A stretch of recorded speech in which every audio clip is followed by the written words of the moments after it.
Hi అండి. ఇది orange season కదా! సో, ఆరెంజెస్‌తో ఏదైనా సింపుల్‌గా ట్రై చేద్దాం అనుకున్నప్పుడు నాకు ఈ ఆరెంజ్ లెమనేడ్ గురించి తెలిసింది. ఈ ఆరెంజ్ లెమనేడ్ ఏం లేదండి, చాలా సింపుల్. ఈ ఆరెంజెస్ కావాల్సిందల్లా మనం ఒక ఆరెంజ్‌ని ఇట్లా పీల్ చేసుకొని, ఇట్లా ఇలా కొంచెం కట్ చేసుకొని, దాంతో పాటు కొంచెం మింట్ లీవ్స్ ఏసుకొని, ఒక పచ్చిమిర్చి చిన్నది సరిపోయిద్దండి. ఆ పచ్చిమిర్చిని ఇట్లా కట్ చేసుకొని, దానిలో ఏసుకొని, కొన్ని ఆరెంజ్ పీల్స్ ఎ ఊరికే అట్లా టేస్ట్ కోసం. తర్వాత కొంచెం సాల్ట్, అది కూడా మీకు తగినంతగా వేసుకోండి. తర్వాత కొంచెం లెమన్, లెమన్ కూడా కొంచెం పిండుకొని, షుగర్ మీకు కావాలంటే వేసుకోండి, లేకపోతే అవసరం లేదు. షుగర్ బదులు బెల్లం కూడా వాడొచ్చు. నేనైతే షుగర్ యాడ్ చేయట్లేదు, ఎందుకంటే అది న్యాచురల్ స్వీట్‌తో ఎట్లా ఉంటుందో ట్రై చేద్దామని నేను అట్లాగే ఉంచేశాను. సో, వీటిని ఇలా మ్యాష్ చేసుకోండి బాగా. కొంచెం కొంచెం బాగా మెత్తగా మ్యాష్ చేసుకోవాలి.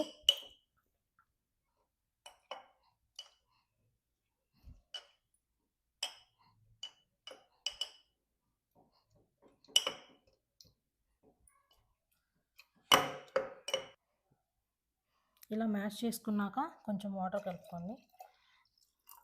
కలుపుకొని అలా మ్యాష్ చేసుకున్నాక కొంచెం వాటర్ యాడ్ చేసుకోండి. అంతే అండి, ఆరెంజ్ లెమనేడ్ రెడీ. మీకు కావాలంటే షుగర్ కూడా యాడ్ చేసుకోండి.